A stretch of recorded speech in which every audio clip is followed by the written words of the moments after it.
Greetings, detectives. Are you ready for your first mystery? You have been assigned to the biggest case of the year, the Kelley murder.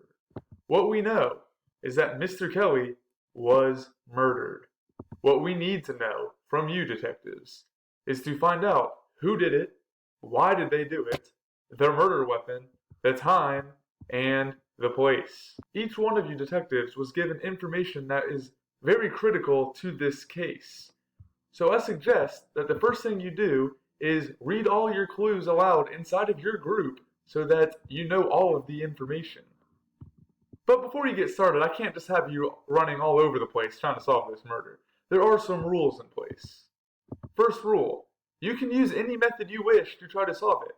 I am not here. I am only observing. Second rule, each person must read their clues aloud and help the group recall them. They are not allowed to type it in the chat. They are not allowed to send a picture of it inside of your group in your breakout room. You can only read it. It is critical, detectives, that you listen and work together to solve the mysterious murder of Mr. Kelley.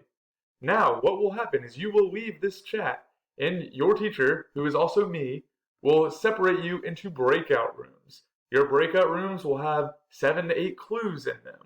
You will then leave that breakout room and meet with 3 students in different breakout rooms. Together, you will have all of your clues together in one place.